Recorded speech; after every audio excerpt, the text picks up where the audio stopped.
धन्यतयाचा संसार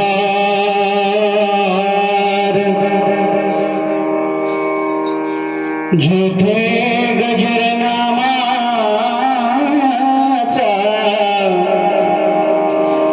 कांत पुत्र बंधू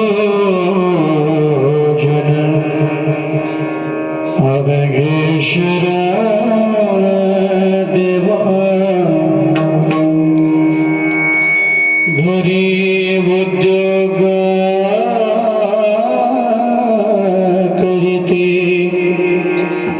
वाचे वदते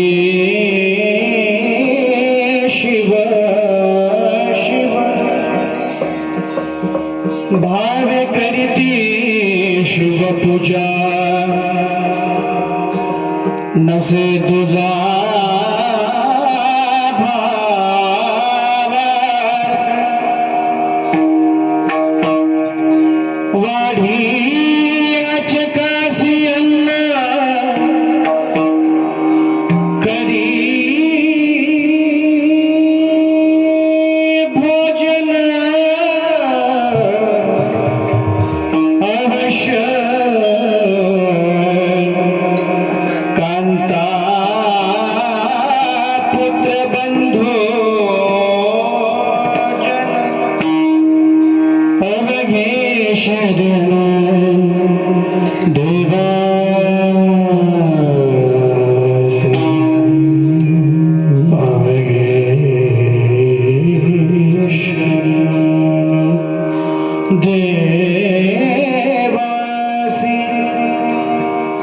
मन्मथासी सेवा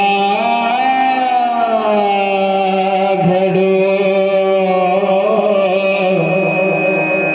द्वारी पडो याच्या कांता पुत्र बंधू जन अवघे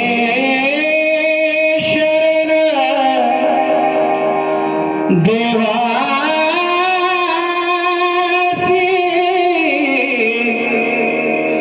देवासी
ओम नमो जी सदाशिव सर्वदेवाची देव श्री गणेशाय नमः श्री गुरुभ्यो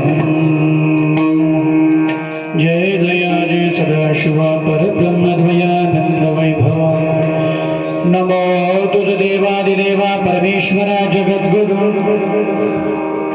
आता नमोच शक्ती जी जगन्माता पार्वती अग्निस्ना उत्तमगती जय जय वेदा परशुरा परब्रह्मा नेनवे तुझा महिमा साकार होऊन आवा पूर्वेसे हेतु इच्छित श्री सद्गुरु कृपे करुण आधी नमो शिवगण जय काल सर्वा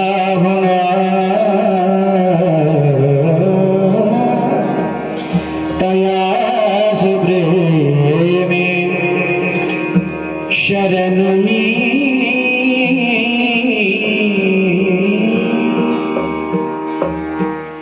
धन्यतयाचा संसार जेथे गजर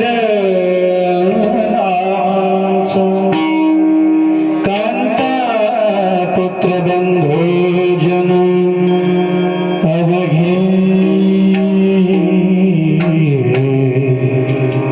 शरण देवास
जगदादी जगद्गुरु तुकादी पंचाचार्य महाराष्ट्रातील थोर वीर शिवसंत शिवयोगी संजीवन समाधी राजे संत शिरोमणी मनमथ माऊली व 12व्या शतकामध्ये जिने थोर क्रांती केली असे स्त्री मुक्तीचे जनक लोकशाहीचे आद्यजनक ज्यांनी जगातली पहिली संसद निर्माण केली असे जगज्योती महात्मा बसवेश्वर महाराज व परमपूज्य अध्यात्म विधाते वीरशैव शारदेचे कंठमणी वीरशैवांचे भाष्यकार भीष्माचार्य सर्वदैकांशिनी पारावार पारदृष्टी शिवाचार्य अलंकार अहमदपूर भूषण वसुंधरा रत्न राष्ट्रसंत डॉक्टर सद्गुरू शिवलिंग शिवाचार्य महाराज अहमदपूरकर यांच्या दिव्य मंगलमय चरणी अनंत प्रणिपात करू. या ठिकाणचं दैवत असलेलं भगवान सोमेश्वर भगवान यांच्याही दिव्य मंगलमय चरणी अनंत प्रणिपात. ग्रामदैवत कपिवर्य महारुद्र हनुमान आणि चालू असलेला हा अखंड शिवनाम सप्ताह ज्या भगवान सोमेश्वराच्या षष्टी वर्धंती उत्सव सोहळा बरोबर आहे, षष्टीच आहे ना, 6वा आणि त्यानिमित्त चालू असलेला हा अखंड शिवनाम सप्ताह. या अखंड शिवनाम सप्ताहातील आजचा हा 5वा दिवस आणि आजच्या या 5व्या दिवसाच्या दिवशी कीर्तनरूपी सेवेकरता निवडलेला अभंग ज्यांचा आज समाधी सोहळा आहे, संजीवन समाधी सोहळा, असे योग्यांची माऊली संतांचे शिरोमणी संत शिरोमणी मनमथ माऊली यांचा हा 6 चरणाचा उत्कृष्ट अशा प्रकारचा अभंग घेतलेला असून आजच्या अभंगाच्या माध्यमातून शिवसंत श्रेष्ठ मनमथ माऊलीने प्रपंचाला धन्यता दिलेली आहे. शिवाहार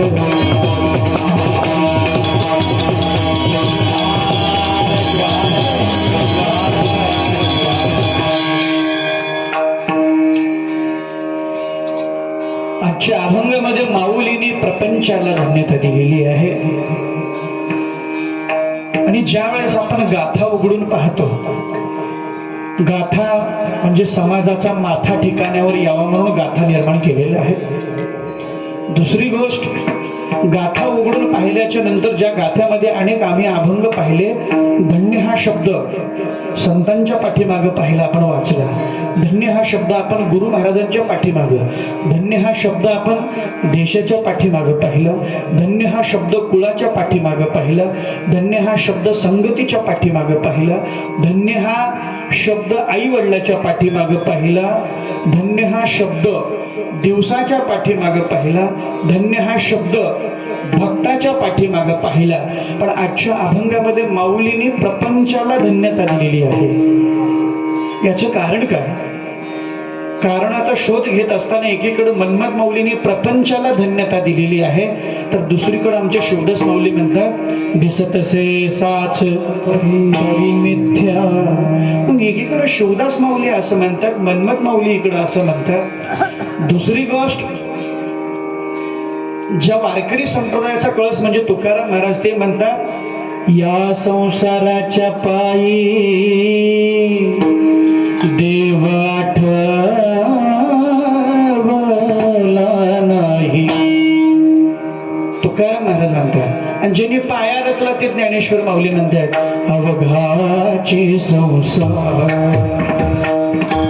सुखाचा करीनो. महाराज तर तिसरीकडे संत आम्हाला म्हणतात की संसार सुखाचा वाटला फुकाचा. आणि आता शिरी जण झाला भारी म्हणतात, मग आता काय, आता वाटे त्याग करावा.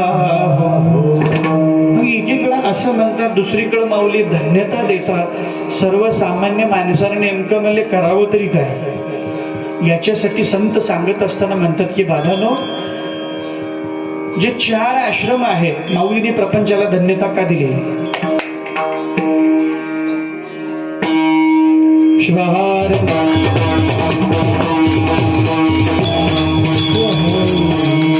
आता सुरुवात झाल्या माय. जरा मोबाईल त्यांच्यापाशी नेऊन कोणा उभा पुढं करा, म्हणजे कळेल सगळ्याला जे लाईव्ह बघत आहे. इकडून गुरु महाराज गुरु, तिकडून गोरायला सुरू. 4 आश्रम आहेत, ब्रह्मचर्य, गृहस्थाश्रम, वानप्रस्थ आणि 4था संन्यास आश्रम. 4ही आश्रमातून सर्वोत्तम आश्रम जर कोणता असेल तर ते गृहस्थ आश्रम आहे. काही लोकांना प्रश्न पडेल महाराज की 4ही आश्रमातून सर्वोत्तम आश्रम म्हणजे गृहस्थ आश्रम कशावरनं आहे? कारण बाकीचे 3ही आश्रम या गृहस्थ आश्रमावरती अवलंबून आहेत. या 4 आश्रमातून जर आम्ही एक गृहस्थ आश्रम जर बाजूला काढून ठेवलं, बघा गृहस्थ आश्रमच नसेल तर ब्रह्मचर्य जन्माला येणार आहे कुठून? गृहस्थ आश्रमच नसेल तर वानप्रस्थामध्ये जाणार आहेत कुठून? गृहस्थ आश्रमच नसेल तर संन्यास आश्रमामध्ये जाणार आहेत कुठून? दुसरी गोष्ट, 4ही आश्रमातून सर्वोत्तम गृहस्थ आश्रम आहे धन्यो गृहस्थाश्रम. म्हणून माऊली म्हणतात, मन्मथ माऊली म्हणजे प्रपंच कसा आहे? सुखी हा संसार, म्हणजे हा सुखाचा आहे. आणि मग संसारामध्ये माणसानं कसं असायला पाहिजे? सुखी असा गृहाश्रमी. गृहस्थाश्रमामध्ये आपण सुखानं करता आलं पाहिजे का? ज्याला संसार चांगला करता येतो त्याला चांगला परमार्थ करता येतो. ज्याला चांगला संसार करता येत नाही त्याला चांगला परमार्थ करता येत नाही. बरोबर. दुसरी गोष्ट महाराज, या प्रपंचाची उपलब्धी काय आहे, प्राप्ती काय आहे? कारण संतांनी अनेक ठिकाणी वेगवेगळ्या ठिकाणी सांगितलेलं आहे या संसाराची उपलब्धी काय. संसाराची उपलब्धी जर विचार केलो आपण तर 12व्या शतकामध्ये माधिराज आणि मादलांबिका यांनी जर संसार केला नसता तर जगज्योती महात्मा बसवेश्वर महाराजांची भेट आपल्याला झाली असती का? ज्यांचं आपण वचन साहित्य ऐकतोय ते वचन साहित्य आपल्याला पाहायला वाचायला मिळालं असतं नाही. तदनंतर विठ्ठल पंत आणि रुक्मिणी माता यांनी जर संसार केला नसता तर शिवयोगी ज्ञानेश्वर माऊलींची भेट आपल्याला झाली असती नाही. आणि या 16व्या शतकामध्ये शिवलिंग स्वामी आणि माता पार्वती यांनी जर संसार केला नसता तर संत शिरोमणी मन्मथ माऊलींची भेट आपल्याला झाली असती. ज्या माऊलींचा ग्रंथ ग्रंथराज परमरहस्य, त्या ग्रंथाचं आपण पारायण करतोय ते आपण पारायण करू शकलो असतो नाही. ज्या माऊलींचा अभंग आपण आज सेवेला घेतलेला आहे तो आपण आपल्याला अभंग घेता आला असता नाही. आणि या 20व्या शतकामध्ये त्या प्रतिमन्मथाचा अवतार विश्वनाथ स्वामी आणि माता प्रयागबाई यांनी जर संसार केला नसता तर राष्ट्रसंत डॉक्टर सद्गुरू शिवलिंग शिवाचार्य माऊलींची भेट आपल्याला झाली असती नाही. योगायोग म्हणतात बरेच लोक म्हणजे योगायोग नाही रे बाबा नो. काल राष्ट्रसंतांचा जन्मोत्सव सोहळा भक्तिस्थळावर आम्ही तारखेनुसार साजरा केला. बरेच लोक म्हणतात तारखेनुसार म्हणजे जन्मोत्सव सोहळा आपापल्या गावात साजरा करायचा. बिलकुल करायचा नाही. 25 फेब्रुवारी तारखेनुसार जन्मोत्सव सोहळा हा आपल्या भक्तिस्थळावरच व्हायला पाहिजे. का? कारण शासन दरबारी जर आमची दाद लागायची लावावी देवळी तिथं आमची दाद लागली पाहिजे. जसं आम्ही छत्रपती शिवाजी महाराजांची जयंती साजरी करतो, महात्मा बसवेश्वर महाराजांची जयंती साजरी करतो, तशी जयंती जन्मोत्सव सोहळा राष्ट्रसंताची सुद्धा व्हायला पाहिजे शासन दरबारी. म्हणून 25 फेब्रुवारीला आपण सर्वांनी भक्तिस्थळावर यायचं आणि तिथीनुसार प्रत्येकाने आपापल्या गावात करायचं. फाल्गुन शुद्ध तृतीया म्हणजे कालचा दिवस. फाल्गुन शुद्ध तृतीया म्हणजे राष्ट्रसंतांचा जन्मोत्सव आणि फाल्गुन शुद्ध चतुर्थी म्हणजे संत शिरोमणी मन्मथ माऊलींचा समाधी सोहळा. एकाच दिवसाचा फरक दोघांमध्ये.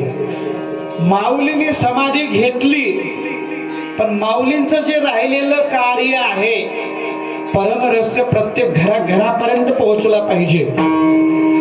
ज्या ग्रंथाला कालच्या महाशिवरात्रीच्या दिवशी 425 वर्ष पूर्ण झाले आणि त्या 425 वर्ष पूर्ण झाल्यानिमित्त हा ग्रंथ महाशिवरात्रीच्या दिवशी पूर्ण केला आमच्या मन्मथ माऊलीने. आणि म्हणून त्यानिमित्त 1 जून 2025 श्री क्षेत्र कपिलाधार या ठिकाणी 1 दिवसीय पारायण सोहळा आयोजित केलेला आहे. ज्या पारायण सोहळ्यासाठी अनेक गुरुवर्य येणार आहेत. अगदी सुंदर देखना सोहळा होणार आहे. जे पारायणाला बसू शकतात त्यांनी 1 जून 2025 ला कपिलाधारला यायचंय. जे बसू शकत नाही, ज्यांना गुडघ्याचा त्रास आहे, किमान त्यांनी हा सोहळा पाहण्यासाठी श्री क्षेत्र कपिलाधार या ठिकाणी 1 जून 2025 ला आपण श्री क्षेत्र कपिलाधार या ठिकाणी यायचंय. मग राष्ट्रसंताची भेट झाली असती आपल्याला. विश्वनाथ स्वामी आणि माता प्रयागबाई यांनी जर संसार केला नसता तर. दुसरी गोष्ट, महाराज ज्या प्रपंचाची प्राप्ती महात्मा बसवेश्वर महाराज आहेत, ज्या प्रपंचाची उपलब्धी शिवयोगी ज्ञानेश्वर माऊली आहे, ज्या प्रपंचाची उपलब्धी संत शिरोमणी मन्मथ माऊली आहे, ज्या प्रपंचाची उपलब्धी राष्ट्रसंत डॉक्टर सद्गुरू शिवलिंग शिवाचार्य महाराज आहे, त्या प्रपंचाला नावं ठेवता येईल का? नाही. आणि त्या प्रपंचामध्ये जर त्या भगवंताचं नामस्मरण असेल तर माऊली म्हणतात धन्यतयाचा संसार, धन्यतयाचा संसार.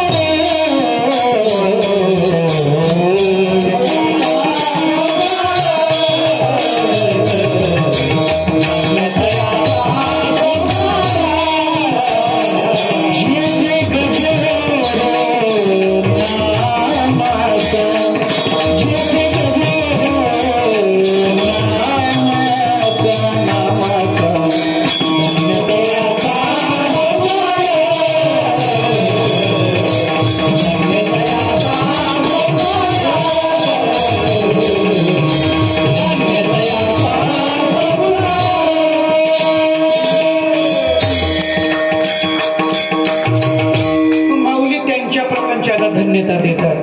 दुसरी गोष्ट, माणसाला जन्म धन्य होण्याकरता मिळालेला आहे का धनवान होण्याकरता? धन्य होण्याकरता मिळालेलं. बरोबर आहे. कीर्तनामध्ये बसून कीर्तनाच्या मंडपामध्ये सगळे धन्य होण्याकरताच म्हणतील, पण मंडपाच्या बाहेर पडल्याबरोबर धनवान होण्याकरता. म्हणजे कशासाठी? म्हणजे सगळं पाहिजे, कारण त्याच्याशिवाय आमचा संसारच होऊ शकत नाही. दुसरी गोष्ट, माणूस गरीब म्हणून जन्माला येणं गुन्हा नाही. माणूस गरीब म्हणून जन्माला येणं गुन्हा नाही, पण गरीब म्हणून मरणं मात्र गुन्हा आहे बरं का. शिवाहार. कारण संसार जर करायचा म्हणला तर धनच लागतं, त्याच्याशिवाय केल्याशिवाय संसार होऊ शकत नाही. मग धन्य होण्याकरता का धनवान होण्याकरता, धन्य होण्याकरताही मिळालेला आहे आणि धनवान होण्याकरताही मिळालेला आहे. मग ते हात धन्य जे किमान कीर्तनामध्ये बसून तरी टाळी वाजवतात, ते मुख धन्य ज्या मुखानं भगवंताचं नामस्मरण केलं जातं, ते डोळे धन्य जे कीर्तनामध्ये बसून झोपी जातात. नाही म्हणले महाराज, ते डोळे धन्य ज्या डोळ्यानं भगवंताला पाहण्याची इच्छा आहे, ते डोळे धन्य. ते पाय धन्य ज्या पायानं तीर्थयात्रा केली जाते. ते कान धन्य ज्या कानानं भजन ऐकण्याची इच्छा आहे. न की डीजे लावून नको तसल्या प्रकारचे गाणे लावायचे आणि माणसं नको तसा वेळा वाकडा डान्स करतात. तो भगवंताचं गुणगान ऐकण्याची ज्या कानानं इच्छा आहे, ते कान धन्य. ते धन धन्य जे सत्कार्यासाठी, दान धर्मासाठी, देवपूजेसाठी, सत्याच्या पट्टीसाठी, पंक्तीसाठी खर्च केलं जातं, ते धन धन्य. तो देश धन्य ज्या देशामध्ये गंगा वाहते, त्या देशातील तो महाराष्ट्र राज्य धन्य ज्या महाराष्ट्र राज्याची ओळख संतांची भूमी म्हणून आहे. याचा अर्थ दुसऱ्या राज्यामध्ये संत झाले नाहीत का? प्रत्येक राज्यामध्ये संत झाले, पण आमच्या महाराष्ट्रामध्ये जेवढे संत झाले तेवढे संत इतर कुठल्याही राज्यामध्ये नाही झाले. म्हणून आमच्या महाराष्ट्राची ओळखच आहे, ही संतांची भूमी आहे. त्या महाराष्ट्र राज्यातील तो बीड जिल्हा धन्य, ज्या बीड जिल्ह्यामध्ये शिवयोगी संत शिरोमणी मन्मथ माऊलींची संजीवन समाधी आहे. श्री क्षेत्र कपिलाधार या ठिकाणी, जे श्री क्षेत्र कपिलाधार रामायण आणि महाभारताच्या अगोदरच आहे. आणि जिथं पांडवांनी इच्छा व्यक्त केली की ह्या क्षेत्रामध्ये राहिल्याच्या नंतर तिथं आम्ही जाऊन राहायला पाहिजे, आणि पांडवांनी सुद्धा वास्तव्य केलं श्री क्षेत्र कपिलाधार या ठिकाणी. ऋषी सहित जे का वसुनी पांडव आणि इच्छितार्थ सर्व लाधले. कपिलाधार क्षेत्राच्या ठिकाणी तुम्ही जाऊन काहीही मागा, तुम्ही रिकाम्या हाताने येणारच नाही. आणि मग काल 144 वर्षानंतर योग आला, प्रयागराज कुंभमेळा. आमच्या गावातले काही गेले असतील, गेलते कोणी कुंभमेळ्याला गेले असतील, कोणी गेले म्हणले महाराज आमच्या महाराष्ट्रातून नाही, संबंध भारतातून आले हो प्रयागराजला. आणि प्रयागराजला नुसत्या भारतातून नाही, बाहेर देशातले लोक आले. America, Japan, France, Mexico, Russia, प्रत्येक देशातून माणसं आली. आणि ती आल्याच्या नंतर विमानानं, हेलिकॉप्टरनं ज्यावेळेस प्रयागराज मध्ये उतरल्या बरोबर त्यांनी पायातलं वाहन काढलं आणि या मातीला त्रिवार वंदन केलं, या भूमीला, या भारत मातेला. आणि इथली माती उचलून आपल्या कपाळाला लावली. कारण ही जी माती आहे एवढी श्रेष्ठ आहे. नुसतं आम्ही जननी जन्मभूमी स्वर्ग से महान आहे म्हणतो, पण ते इथं आल्याच्या नंतर हा देश धन्य आहे. आणि त्यांनी उचलून माती आपल्या कपाळाला लावली. जिच्या उदरामध्ये आमचा जन्म होतो ती माता, आणि जिच्यामध्ये आमचा अस्त होतो ती ही माती. ही माती एवढी श्रेष्ठ आहे. त्यांनी उचलून बऱ्याच ठिकाणी गेलं, कीर्तन ऐकलं की बऱ्याच लोकांना वाटते महाराजाचं कीर्तन आपल्या इथे बी घ्यावं. पण पुन्हा जाऊन विचारतात, महाराज तुम्ही कुण्या जातीचे आहोत? जातीचं फार मोठं प्रकरण आता वाढत चाललेलं आहे. कुण्या जातीचं आहे? मी म्हणलं मी कुण्या जातीचा आहे यापेक्षा मी महाराष्ट्राच्या मातीचा आहे हे महत्वाचं आहे. आणि मग ही माती उचलून लावली कपाळाला. ज्या मातीचं एवढं सामर्थ्य म्हणले असं आहे, मातीला स्वातंत्र्य मिळावं या भारत मातेला, म्हणून अनेक लोकांनी आपल्या जीवनाचं बलिदान दिलं. भगतसिंग, सुखदेव, राजगुरू, आणि ज्यामध्ये आमच्या राष्ट्रसंतांनी सुद्धा भारत स्वातंत्र्यासाठी लढा देऊन 2 वेळेस तुरुंगवास भोगलेला आहे. आणि 1945 चे पंजाब युनिव्हर्सिटी जे सध्या आता पाकिस्तानमध्ये, तिथली MBBS डॉक्टर आहेत. मग 4-2 वर्षाखालचा डॉक्टर बघितला तर त्याची 4 मजली 5 मजली इमारत आहे. आमच्या राष्ट्रसंतांना जर पैसा कमवायचा असता तर त्यांनी किती कमवू शकले असते? भरपूर. पैशाला काही कमी नाही. पण पूर्ण उभ्या आयुष्यामध्ये कुणाच्या लाल पैशाला स्पर्श केला नाही. पैसा तर सोडावा, आपला नुसता पुष्पहार जरी घातला तर महाराज म्हणायचे तुमची बल्ला तुमच्या गळ्यात म्हणून आपल्या गळ्यात हार घालायचे. हार सुद्धा ठेवून घेतला नाही राष्ट्रसंतांनी. प्रवाहाच्या विरुद्ध जाणारे संत आपल्या जीवनामध्ये आपले गुरु मिळाले, हे आपलं याच्यापेक्षा मोठं भाग्य नाहीये. आणि मग हे जीवन ही माती धन्य आहे. आणि ज्या मातीमध्ये प्रयागराज आपण 144 वर्षानंतर हा योग आलेला आहे ना, मग महाराज माऊलीने आजच्या अभंगामध्ये प्रपंचाला धन्यता दिली. म्हणजे प्रपंच म्हणजे संसार. संसार कशाला म्हणावा? संसार संसरती इति संसार, हा जो कधीच पूर्ण होत नाही तो संसार. जिथं कितीही केलं तर सतत प्रश्नार्थक चिन्ह उभा राहतं तो संसार. जिथं पूर्णविराम कधीच सापडत नाही तो संसार. आणखीन महाराज संसाराची व्याख्या सांगत असताना आमचे आद्यगुरु शंकराचार्याने सांगितलं, पुनरपि जननं पुनरपि मरणं पुनरपि जननी जठरेशयनं. म्हणजे पुन्हा जन्मायचं, पुन्हा मरायचं, पुन्हा जन्मायचं, पुन्हा मरायचं, म्हणजे हा एक संसार आहे. दुसरी गोष्ट, जे काही करतो ते मी करतो म्हणणं म्हणजे संसार. जे काही करतो ते मी करत नसून तो भगवंत माझ्याकडून करून घेतोय म्हणजे परमार्थ.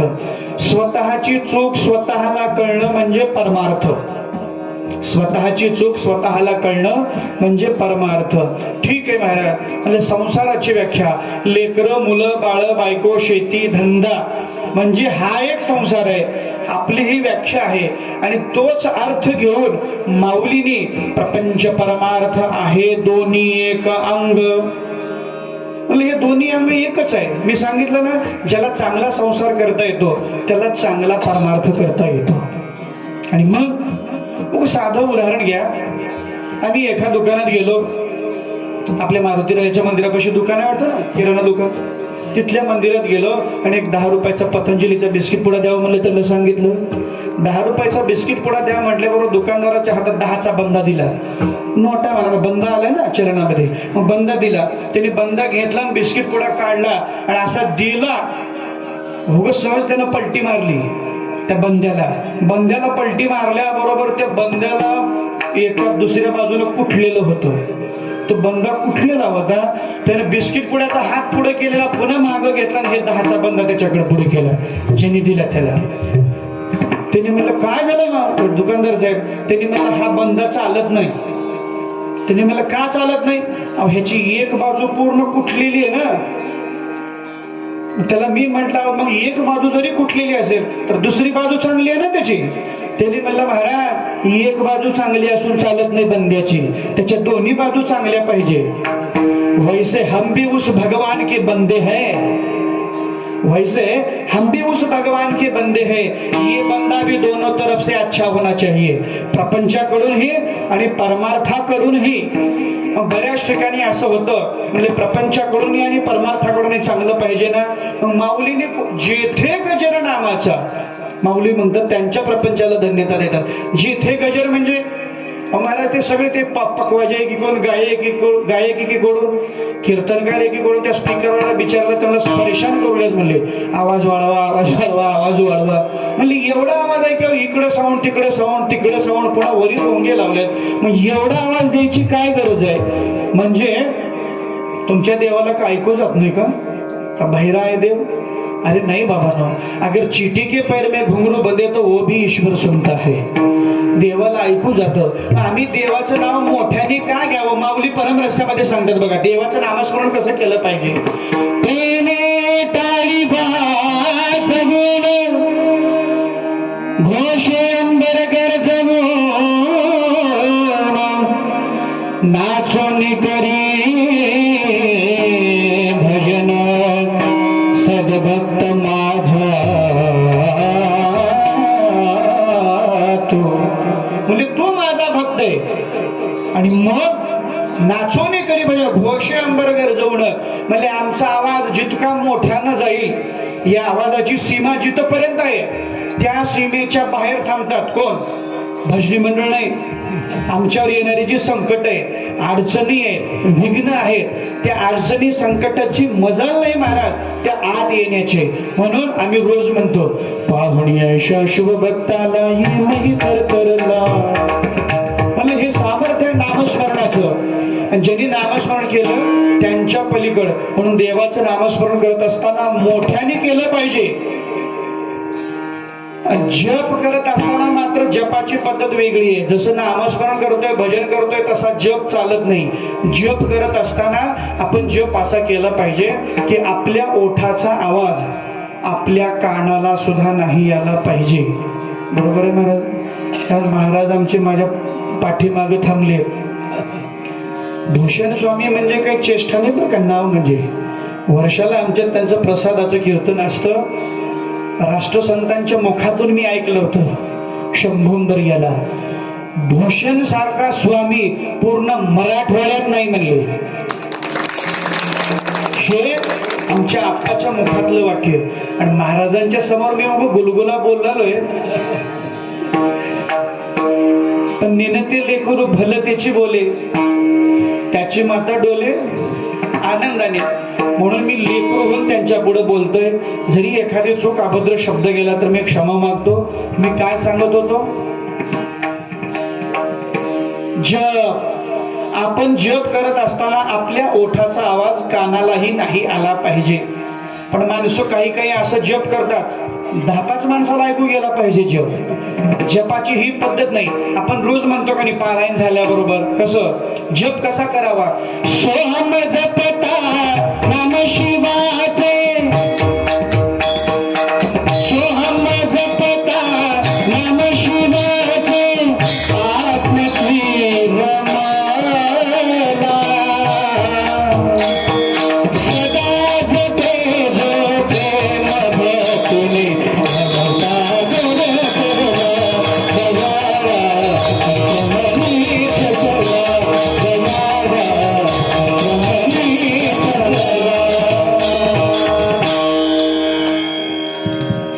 भवसागर तरुण जायचं असेल तर ते त्याचं सामर्थ्य.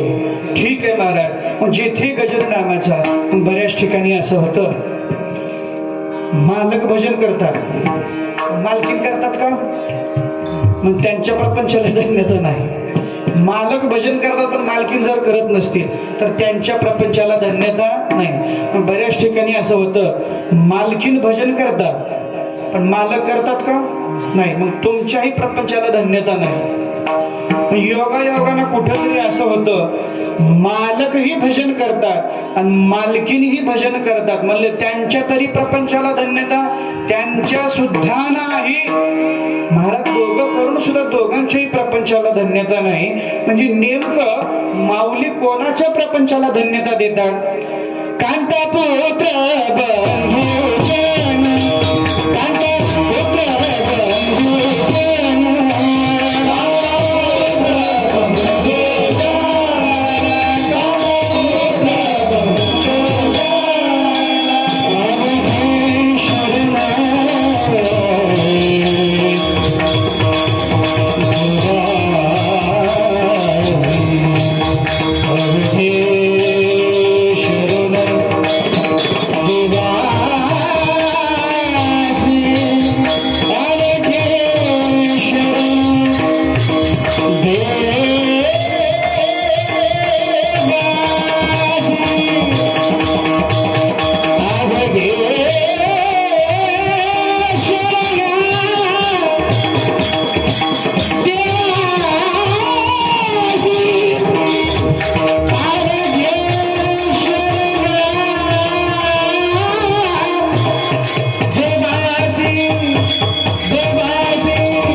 देवाचे. मग त्या भगवंताचं नामस्मरण महाराज प्रपंचामधले जेवढे घटक आहेत तेवढेनी जर घेतले, म्हणजे प्रपंचातला सर्वात महत्वाचा घटक म्हणजे कांता.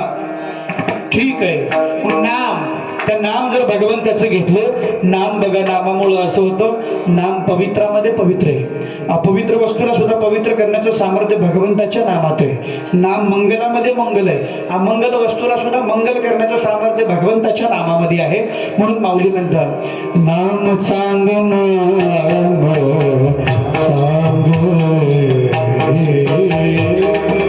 नाम चांगलं चांगलंय, घेणाऱ्याचं चांगलंच होतं. नाम घेता कोणी गेला का वाया? कोणीच वाया जाऊ शकत नाही. मग नाम घेणारा कोणी असू द्या, गवळी पोर देख गणिका भिल्ल, म्हणजे त्याचा उद्धार झाला.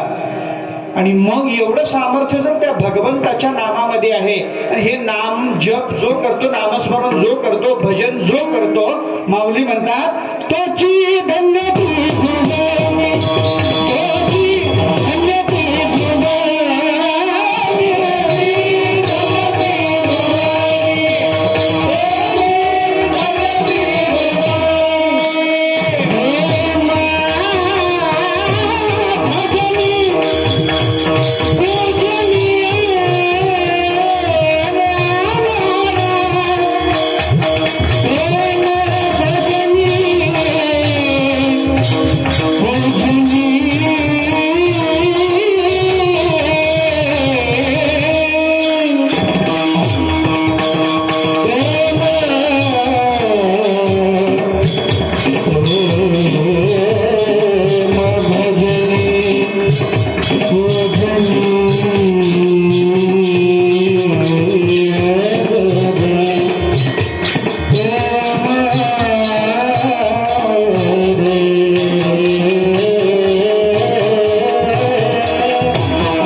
कळ लागावी लागते.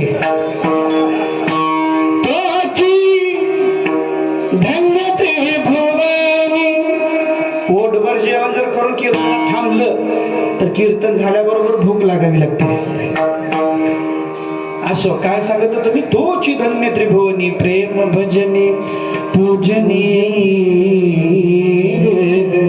आणि माऊली म्हणतात भगवंताचं भजन म्हणले हा सुखाचा पत्ता आहे. त्या भगवंताचं भजन म्हणजे सुखाचा पत्ता आहे. म्हणून माऊली म्हणतात सुखी केले पार्वती रमण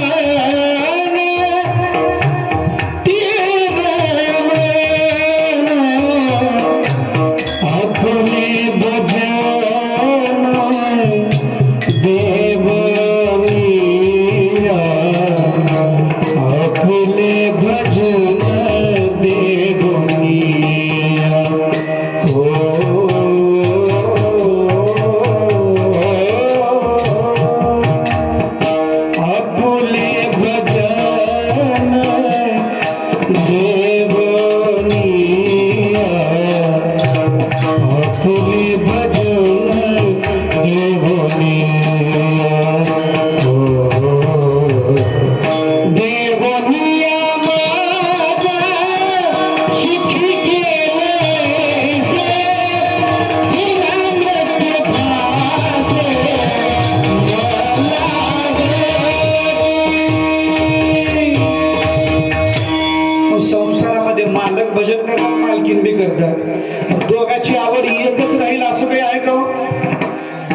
संसारामध्ये दोघंही शहाणे असून चालत नाही बरं का.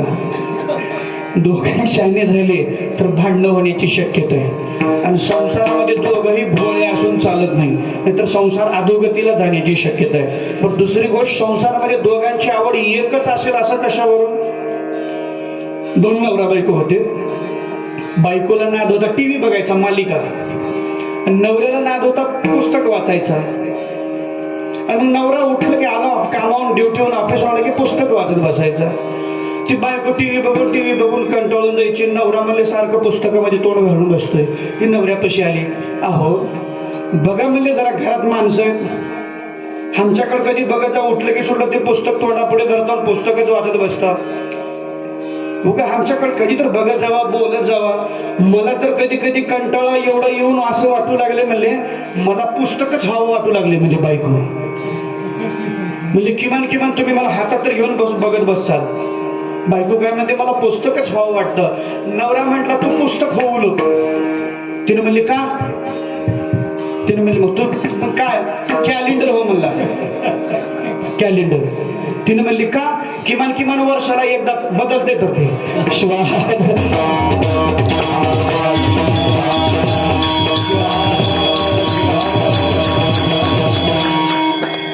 अशी घट आहे मला. प्रपंचामध्ये मालकी आणि मालकीनी नाही, प्रपंचातले जेवढे घटक आहेत, कांता कुणाला म्हणावं? झाले का? नाही करायचे बघूत. जोड लावतो, आमचं कामच जोड लावायचंय. पण केल्यावर आमच्या गावचा सत्ता फुकट वाजवावं लागतंय. पक्का वाजवतो का? ठीक आहे. म्हणजे प्रपंचाचा सर्वात महत्वाचा घटक म्हणजे कांता कोणाला म्हणा? आता ते लेकराचं सोडून द्या, कोणालाही जर आपण विचारलो तर कांता कोणाला म्हणावा बाबांना? कांता कोणाला म्हणतात? पत्नीला. कुमारना कोणाला म्हणतात कांता? बायकोला. बायकोला नाही का? बर, पत्नीला, बायकोला. कोणी म्हटलं अर्ध्यांगीला, खटल्याला, कोणी म्हटलं मालकीन, सगळ्यात मोठा अधिकार दिला मालकीनला. कोणी म्हणलं अर्ध्यांगीला. आता कुणाला डबल अंगी असते ती वेगळी गोष्ट आहे. पण कांता कुणाला म्हणा? भार्या. ठीक आहे, कांता कोणाला म्हणतात? तुम्हाला खरं सांगू का कांता कोणाला म्हणतात? जी काय अंता म्हणते तिला म्हणतात कांता. जी काय अंता म्हणते तिला म्हणतात कांता. जोपर्यंत लग्न नाही तोपर्यंत मस्त आहे महाराज, एकटा जीव सदाशिव. आणि एकदा पुन्हा काही जण आणता मस्त आई बापाच्या जीवावर मस्त खायचं, फेरायचं, उड्या मारायचं, काही कमी नाही. आणि एकदा जर लग्न झालं आणि एकदा जर तिनं घरात आली, पुन्हा आना पाठी मागे लागतो. आना पाठीमागे लागला, मोठमोठ्या अन्नाचा रंग उडाला. हो का? ह्या आणून देऊन मोठमोठ्या अन्नाचा रंग उडालेला आहे. मग ती लग्न झाल्यापासून हे आना म्हणतात. हे आना म्हणून म्हातारे होता, हे आणून देऊन म्हातारे होता. बरोबर आहे? ते आना म्हणून म्हातारे होता, हे आणून देऊन म्हातारे होता. म्हातारपणी बऱ्याच लोकांच्या माना हलतात बघा. माना हलतात ना म्हातारपणी. महिलांच्याही माना हलतात आणि पुरुषांच्याही माना हलतात. महिलांच्या माना कशा हलतात माहितीये का? बघा तुम्ही, महिलांच्या माना कशा हलतात आणि पुरुषांच्या? बघा तुम्ही विचार करून. महिलांच्या माना असं कुठंच हलणार नाही. हलणार पण महिलांच्या कशा? जर महिलांची मान असं कुठं हल्ली, उमांना वडवळा घेऊन आपण ते सत्कार करू. शक्यच नाही. महिलांच्या माना कशा हलतील म्हणले का? आयुष्यभर तेच केलं असणार लग्न झाल्यापासून. आणा तेल आणा, मीठ आणा, कपडे आणा, साखर आणा, दागिने आणा, चहा आणा, पत्ती आणा, हे आणा, ते आणा. महिलांच्या माना कशा हलतात आणि पुरुषांच्या? ह्याचं कारण काय? ह्याचं कारण दुसरं काय नाही. ते म्हणतं म्हातारे तुला माझ्या जन्मानं काही देणं होणार नाही, तुझं तू बघ नाही तर तुझ्या पोराला सांग. शिवाहार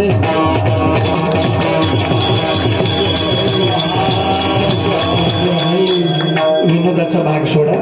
कांता प्रपंचातला सर्वात महत्वाचा घटक. मग कांता कशी पाहिजे म्हणून विचारलं कोणीही पोराला, ते म्हणतो मला येवन राव म्हणतं. ज्याला मराठी नीट बोलताय ना ते मी काय म्हणतोय, इंग्रजी बोलतोय A1. आणि A1च्या नादा म्हणजे A1 म्हणजे कुणाला म्हणतात, जे दिसायला सुंदर आहे आणि वागायला बंदर आहे, तिला A1 म्हणतात का? म्हणजे कसं, जी लग्न होऊन घरी आल्याबरोबर आपल्यामध्ये आणि आपल्या मायबापामध्ये जे अंतर निर्माण करते, ती म्हणते आपल्या मालकाला कारभारी किती हो लागायचं आपल्या दोघांना, आपण वेगळं राहायचं. आणि ती बायको म्हणते अक्षरा म्हणले ह्या लोकांचं सगळ्याचं करत बसायचंय. दोनच तोंड रोज खिचडीने बोंड, दोनच तोंड रोज खिचडीने बोंड. म्हणजे नको म्हणले, जी मालक आपल्या आई वडिलांमध्ये आपल्यामध्ये अंतर निर्माण करते ती चांगली बायको आहे का? जी आपल्यामध्ये आपल्या गुरुमध्ये अंतर निर्माण करते ती चांगली कांता आहे का? जी आपल्यामध्ये आपल्या भगवंतामध्ये अंतर निर्माण करते ती चांगली कांता आहे का? म्हणून नाही. मग चांगली कांता ज्याच्या जीवनामध्ये सदाचारी सदविचारी पत्नी मिळते. एक हिंदी विचारवंत म्हणतो, जिंदगी में अच्छी पत्नी और अच्छा मित्र मिलना ये किस्मत की बात है. चांगली बायको आणि चांगला मित्र मिळायला, नाहीतर असे भरपूर मित्र आहेत जवळच बसून केसांना गळा कापतात. गळा म्हणतो मी, कीर्तन कापतात हे म्हणत नाही बरं. कळावे लोक असावा. शिवाहार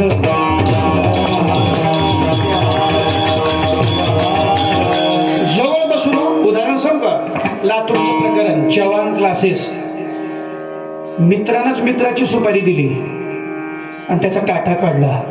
पण चांगला मित्र मिळायलाही भाग्य लागतं. आणि चांगली पत्नी म्हणजे कसं, जोडीदार माणसानं जीवनामध्ये सुंदर निवडावा. आणि त्यापेक्षाही माणसाचा जोडीदार किती सुंदर आहे यापेक्षा माणसाचा जोडीदार आपली काळजी किती घेणार आहे हे महत्वाचं आहे. नाहीतर उदाहरण जर पाहिलं आपण, प्रभू रामचंद्र व सीता माता, वनवास हा रामाला होता का सीतेला? रामाला होता. सीतेला वनवासाला जाण्याची काही एक आवश्यकता नव्हती. आणि सीता कोण होती? एका राजाची मुलगी, एका राजाची सून होती आणि एका राजाची बायको होती, पत्नी होती. आणि मालकाला वनवास झालाय म्हटल्याच्या नंतर ती खुशाल आपल्या बापाच्या घरी जाऊ शकली असती. नाही, जिथं माझा मालक आहे तेच माझा संसार, तेच माझं घर. आणि मग आपली पत्नी जर सुखामध्ये पत्नी सोबत राहणाऱ्या भरपूर आहे, पण दुःखामध्ये जी पत्नी आपल्या मालकाला सांभाळते, सावरून घेते, त्याच्या संसारामध्ये कितीही दुःख असू द्या त्याला त्या अडचणी वाटत नाही. म्हणून प्रभू रामचंद्राला सीता माता सोबत असल्यामुळं 14 वर्षाचा वनवास सुद्धा अवघड वाटला नाही, आपली पत्नी जर सोबत असेल. आणि दुसरी गोष्ट, तुमचा मालक जर तुमच्या सोबत असेल, म्हणून एक लक्षात घ्या, गावाला आवडून उपयोग नाही. आपल्या मालकाला जे आवडतं ते आपण वागलं पाहिजे. तुमचा मालक जर तुमच्या सोबत असेल तर जगातली सगळी सुख तुमच्या पायाशी लोळून घेतात. फक्त तुमचा मालक तुमच्या सोबत असला पाहिजे. म्हणून हे उदाहरण आहे. आणि ज्या ठिकाणी अशा प्रकारची कांता मिळाली म्हणले ठीक आहे. दुसरी गोष्ट आहे संतती. माणसाच्या जीवनातली सर्वात मोठी संपत्ती ही संतती आहे. आणि ज्या संततीला सांभाळण्यासाठी, ज्या संपत्तीला सांभाळण्याच्या लायक आपली संतती असेल तर संपत्ती कमवा, नाहीतर कमविलेल्या संपत्तीचा आणि पोटी जन्माला आलेल्या संततीचा पश्चाताप करायची वेळ येऊ नये. जगातले सर्वात श्रीमंत बाप कोण आहे? ज्याच्या पोराला 25-30 लाखाचं पॅकेज आहे, तो ज्याच्या पोरानं 2 BHK पुण्याला 2 फ्लॅट घेतले, तो ज्याचा लातूरला आहे, मुंबईला आहे, तो जगातला सर्वात श्रीमंत बाप आहे ना, असं म्हणाल का? पण मी श्रीमंत बापाची व्याख्या सांगतो. जगातला सर्वात श्रीमंत बाप कोणता आहे? ज्याचा मुलगा सदाचारी आणि निर्व्यसनी आहे, तो जगातला सर्वात श्रीमंत बाप आहे. आणि आजकाल अशी मुलं मिळणं फार अवघड आहे हो. आजकाल आजचे तरुण आणि तरुणी दोन गोष्टीत वाया चाललेले आहेत. तरुणी फॅशन मध्ये आणि मुलं व्यसनामध्ये. फॅशन आणि व्यसन या दोन गोष्टींना वेडं केलेलं आहे. म्हणून माणसाची सर्वात मोठी संपत्ती महाराज ही अशी गुणवान लेकरं जर आमचे लेकरं निघाले असं पखवाज वाजवणारे. 10वीची परीक्षा आहे, 10वीच्या परीक्षेला जर पेपरला एखादा मुलगी मेरिट लिस्टला आली आणि परीक्षेमध्ये पास झाली आणि पेपरला नाव आल्या बरोबर म्हणले त्या बाप अडाणी होता. अडाणी बापाला दुसऱ्याने पेपर घेतल्याने जाऊन म्हणला, अरे तुझ्या पोराने नाव काढलं म्हणले, 10वीला पहिला नंबर आला तो आपल्या जिल्ह्यामध्ये. काय म्हणले पोरानं नाव काढलं म्हणले काय म्हणतो मी अडाणी आहे, माझे लेख कशाला येईल म्हणले 10वीला पहिला. अरे बघ फोटो आलाय म्हणले तुझ्या मुलाचा. फोटो बघितल्यावर बापाला एवढा आनंद झाला राष्ट्रपती पुरस्कार सुद्धा त्याला फिका वाटू लागला. म्हणले हे बापाचं कौतुक आहे. म्हणून आपल्या बापाला सुख आणि समाधान जर द्यायचं असेल तर मुलानं आणि मुलीनं हे अशा पद्धतीने जर केलं तर त्या बापाला उसका 56 इंच का सीना हो जाएगा. जर असं कर्तृत्व केलं, कर्तबगारी करून दाखवली आणि जर आम्हाला जर म्हटलं पाटील तुमचं पोरगा बस स्टँडला पडलंय, नालीच्या कडेला पडलंय असं जर म्हटलं तर त्या बापाला जोड्यानं मारायची गरज आहे का? म्हणून नाही. म्हणून जगातला सर्वात श्रीमंत बाप तो आहे जो सदाचारी आणि निर्व्यसनी आहे. मग कांता पुत्र माणसाची. बरे मग कीर्तन झालं की मग महाराजाच्या पाया पडायला लोक लेकरं घेऊन येतात असे लहान आणि लेकरं घेऊन आले की पाया पडवतात. महाराजांच्या पाया पडल्यावर महाराजांना विचारतात, महाराज हे आमचं पोरग आहे हे कसं निघल? मी म्हणलं मुलगा आणि नारळ कसा निघल काही सांगता येत नाही.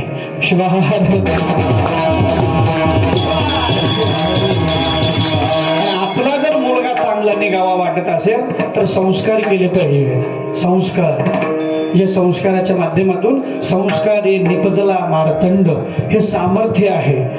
आणि समजा मायबापाच्याच गळ्यात लिंग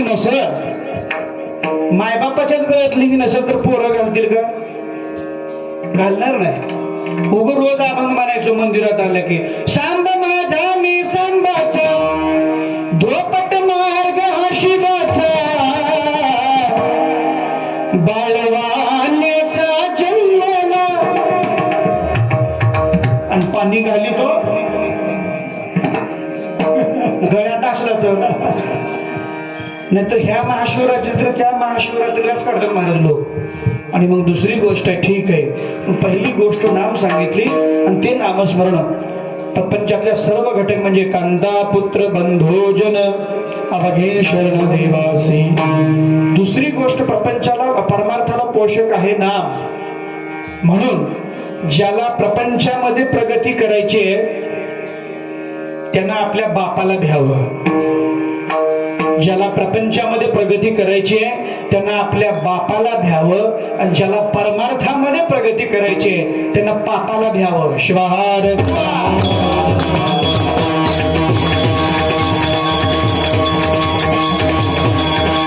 परमार्थासाठी पोषक आहे नाम आणि प्रपंचासाठी पोषक आहे दाम.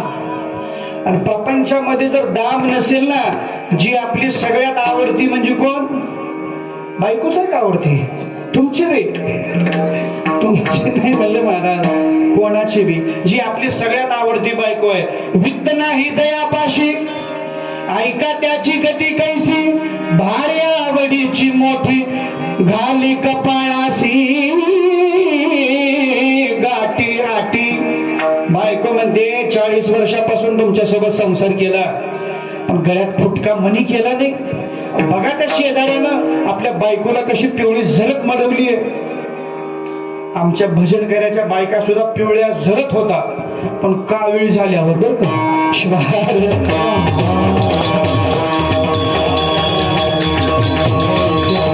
ठीक आहे म्हणले महाराज, प्रपंचामध्ये पैसा पाहिजे. पैसा म्हणजे अर्थ. कारण प्रपंच करावा नेटका तो कोठेही नसावा फाटका. आणि प्रपंच जर चांगला करायचा म्हटला तर त्याला पैसाच लागतो. पैशाशिवाय प्रपंच होऊ शकत नाही. म्हणून संत म्हणतात मन ना वाचून निष्फळ वाचन भावाविन ध्यान कैसे भजना बिन भक्तीला अर्थ नोरे अन पाण्या बिन घागर व्यर्थ लागे. मग काय सांगा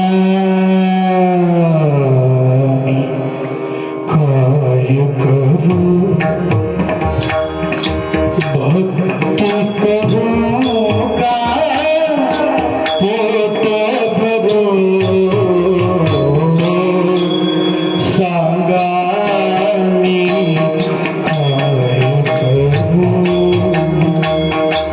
भक्ती विना देव भेटत नाही पैशा विना संसार चालत नाही. हे करू का काय म्हणतात. हॅलो संत तुकडोजी महाराज म्हणतात भक्तीशिवाय भगवंताची भेट नाही आणि पैशाशिवाय संसार चालत नाही. मग हे करू का ते करू. हे करू का ते करू सांगा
संत म्हणतात भक्ती करून जो पोट भरे आणि तुकड्या म्हणे त्याला मोक्ष मिळे. माणसाच्या जीवनात पैसा पाहिजे, अर्थ पाहिजे. माणसाच्या जीवनात अर्थ असेल तर माणसाच्या जीवनाला अर्थ आहे. माणसाच्या जीवनात जर अर्थ नसेल तर माणसाच्या जीवनाला अर्थच नाही. मी कुणी अर्थानं बोलतोय कळते ना. कारण माणसाच्या जीवनात एकटा अर्थ जर असेल तर जीवनातल्या प्रत्येक गोष्टीला अर्थ प्राप्त होतो. का जसं वंगण नसलेलं चाक, वंगण नसलेलं बैलगाडीचं चाक जसं रडतं तसं अर्थहीन जीवन अडतं. म्हणून माणसानं पैसा कमवला पाहिजे आणि पैसा कमवण्यासाठी काय करावं. चला म्हणजे तो गचोगे म्हणून टाके घालू. आता ह्याच्या ते 4 टोळ्या करूत आपण इथले एवढ्यातले सुकणीहून जाता जाता म्हणजे 4 टोळ्या 4 गावात दाडू. डाके घालाय जमत, चोऱ्या करायला जमत, म्हणजे असे भरपूर डाके घालणारे डाकू. पण नाही म्हणतात आमच्या महात्मा बसवण्यांनी सांगितलं अरे नका जाऊ ते आड वाटे खोटे सर्व ते उपाय. मग काय करा महाराज. काय कवे कैलास कष्ट करा धन मिळेल. कष्टाशिवाय धन मिळत नाही, भजनाशिवाय आनंद नाही आणि भक्तीशिवाय मुक्ती नाही. मग कष्ट करावं लागेल. कष्ट करण्यासाठी काय करावं लागेल. घरी उद्योग करीते, घरी उद्योग करीते,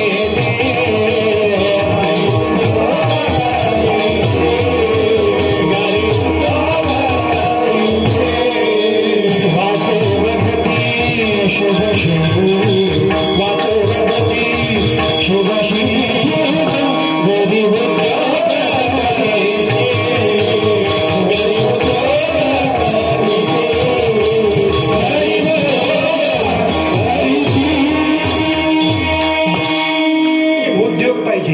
माणसाला काही उद्योग करा.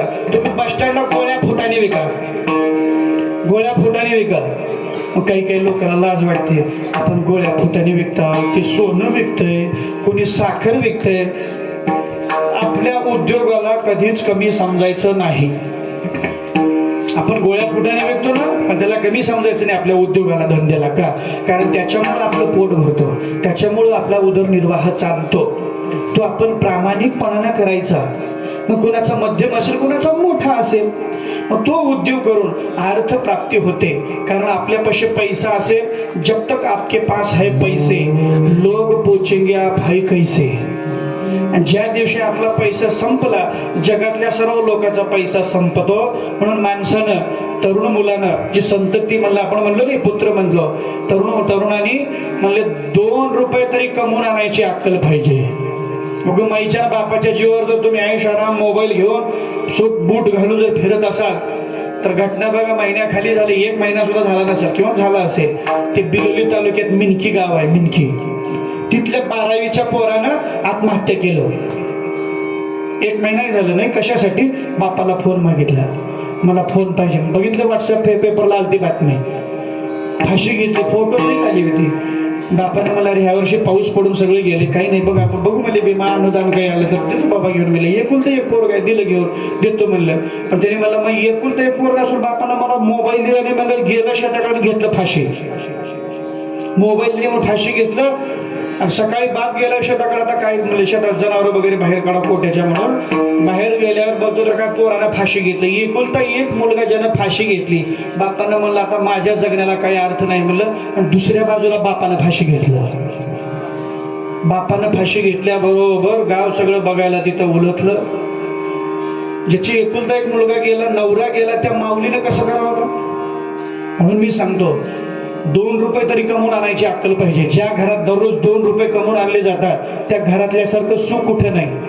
ज्या घरात दररोज 2 रुपये तरी कमवून आणले जातात, त्या घरातल्यासारखं सुख कुठे नाही. आणि ज्या घरातली सगळी माणसं बसून खातात, त्या घरातल्यासारखी भांडणं कुठं नाही. म्हणून 2 रुपये तरी कमवून आणायची अक्कल पाहिजे. पोरग 2 रुपये म्हणजे स्वतःचं पोट भरून त्याच्या बायकोचं पोट भरायच्या लायकीचं झालं तर त्याचं लग्न करा. नाहीतर एक सांभाळता सांभाळता 2 सांभाळायची वेळ येईल आपल्याला. अवघड गोष्ट आहे. आणि इथून पोरांना सांगतो, इथून लग्न त्यांचीच होतील जे निर्व्यसनी आहे, जे सदाचारी आहे. कारण आजकाल पोराला पोरगी द्यायची म्हटली तर खूप विचार करून मुलगी द्यायला लागले. म्हणजे मुलगी असे दिली पाहिजे की पोरग नोकरीला राहावं, पोरग 30-40 लाखाचं पॅकेज राहावं, पुण्याला स्थायिक राहावं असं म्हणतात. आणि पोरग जर दारू पिऊन, सुपाऱ्या खाऊन, गुटखा खाऊन जर गावात बोंबलत फिरत असेल तर त्यांचे इथून लग्नच होणार नाहीत.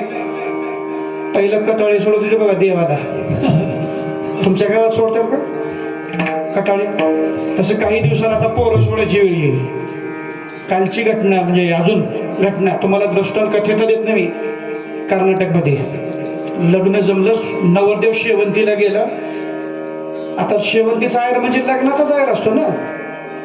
मग ते घालून आलं, घोड्यावर बसलो आणि त्याचे सगळे दोस्त नाचू लागले, डीजे लावून नाचलेले. जे नाचले ते सगळे फुल पिलेले, दारू पिलेले. आणि मग दारू पिलेला माणूस कुठं वकल, कुठं थुकल, कुठं काय बोलेल काही सांगता येईल का? एक आमच्या गावाकडचा माणूस फुल दारू पिला, घरी आला. घरी आल्याच्या नंतर त्यानं म्हणलं, मी जर सरपंच झालो तर अख्खं गाव बदलून टाकेन म्हणला. मी जर सरपंच झालो तर अख्खं गाव बदलून टाकेन. मी जर आमदार झालो तर तालुका बदलून टाकेन म्हणला. आणि मी जर मुख्यमंत्री झालो तर अख्खा राज्य बदलून टाकेन म्हणला. बायकोनं म्हणली, ते परकर समजून रात्री लुंगी समजून माझा परकर घातलाय, अगोदर ते बदल म्हणली रात्री.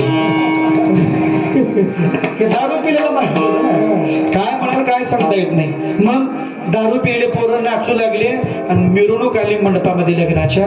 पोरीच्या आईला बघितली, हे सगळे दारू पिऊन नाचले म्हणले. हे दारू पिऊन नाचले का? बरं. हे सगळे कोण आहेत? हे नवरदेवाचे मित्र आहेत म्हणले. हे नवरदेवाचे मित्र आहेत. बरं.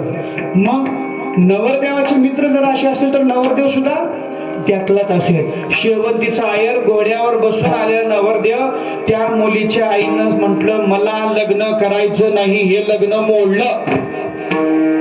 आणि तुम्ही इथून वापस जा म्हणलं. मंडपापर्यंत आलेलं नवरदेव त्याला घरला वापस पाठवलं आणि लग्न मोडलं. का? तर फक्त दारू पितात म्हणून व्यसनाधीन आहे. म्हणून तरुणांनी सुद्धा लक्ष द्या. तुम्ही काहीही उद्योग करा, पंक्चरचं दुकान टाका, पण स्वतःच्या कमाईवर. पोरगर जर 10 एकर 5 एकर शेती करणार असेल तर मुलीच्या बापाने सुद्धा त्याला मुलगी द्यायला हरकत नाही.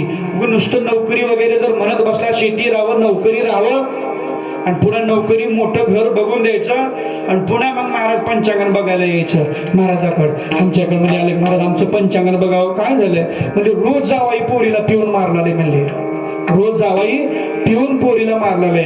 वेड्या, पहिलं जर तू 4-2 एकर प्रॉपर्टी कमी बघून जर मुलगा सदाचारी निर्व्यसनी बघून दिला असतास तर ही वेळ आपल्याला आली नसती. मोठं घर बघून दिलं ना आपण, म्हणून नाही. ठीक आहे, मग माणसानं उद्योग करावा. उद्योगाशिवाय अर्थप्राप्ती नाही. पहिली सांगितली नाम, दुसरी गोष्ट सांगितली दाम आणि तिसरी गोष्ट सांगितली महाराज भाव करी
सोमवारी महादेवाची, मंगळवारी देवीची, बुधवारी म्हसोबाची, खंडोबाची, गुरुवारी दत्ताची, शुक्रवारी तिरुपती, शनिवारी मारुती आणि रविवारी खंडोबा. म्हणजे रोज एक देव बदलायचा, रोज एक देव. आणि सोमवारी तर आता गर्दी असेल आपल्या मंदिरात महिलांची, एवढी गर्दी. इथे बी आहे का पांढऱ्या साड्या? पाशुपत का पशुपती? पशुपती व्रत बऱ्याच माऊल्या करतात, खूप चांगली गोष्ट करा. पण ते व्रत करत असताना तुमच्या गळ्यातला इष्टलिंग जर काढून तुम्ही घरी ठेवत असाल आणि किती असे पशुपतीनाथाचे व्रत करा, तुम्हाला त्याचं बिलकुल पुण्य मिळणार नाही. मी माझ्या वाणीनं बोलत नाही, माऊलीच्या साक्षीनं सांगतोय. लिंग पूजा सोडून मानव जरी भोगे राज्य वैभव, तोही पावे नर कारण व प्रायश्चित्ता कारणी. आणि मग पूजा तर करू लागल्यात, पण पूजा करत असताना बऱ्याच, आता मी माताई मंदिरात बघत होतो, बेल पालता व्हायला होता. म्हणजे महाराजांनी सांगितलंय ना कथेमध्ये, पालथा बेल वाहतात. आमच्या राष्ट्रसंतांनी 104 वर्ष घालवली. बेल कसा व्हावा, जसा झाडाला लागतो तसा. उदाहरण म्हणून सांगूच का? तुम्ही शेताला जाता का? जाता? डोक्यावर टोपलं घेता, कसं घेता? पालत नाही का?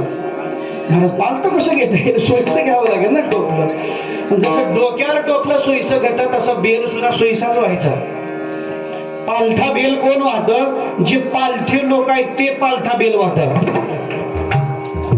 आणि तुम्ही आम्ही पालथी लोक नाही. महाराज, पूजेसाठी 3 गोष्टी महत्वाच्या आहेत: पाणी, भस्म आणि बेल. मग बाकीच्या षोडशोपचारे जर पूजा करत असाल तर तुमच्यासारखे भाग्यवान, पण या 3 गोष्टी तर महत्वाच्या आहेत. का? कारण मग बरेच लोक म्हणणार आमच्याकडे पाणी आणि भस्म तर आहे, पण बेलच मिळत नाही. हो, बेल कसा मिळत? महाशिवरात्री आली, सोमवार आला, माणसं असे भक्त होतात, असे भक्त होतात. 108 बेल वाहतात. कोण कोण वाहिले कालच्या महाशिवरात्रीला? बोला बरं, हातवरी करा. 108 बेल कोणीच वाहिलं नाही? वाहिले जाता बरं. वाहिलं तर महाराज काय म्हणतात की नाही वाहिलं म्हणत तर काय म्हणतात की दोन्ही पण परेशानीच आहे की. मग 108 बेल वाहतात. मग घरातले लोक समजा 7-8 लोक आहेत, किती बेल झालं? मग ती बेल असं आणतात जणू काही जनावराच्या वैरणीचा भार आणतात, फांद्या तोडून. आणि जे लोक बिल्व वृक्ष तोडतात, त्याचा विनाश करतात, त्यांच्या कुळाचा विनाश असा होतो. त्या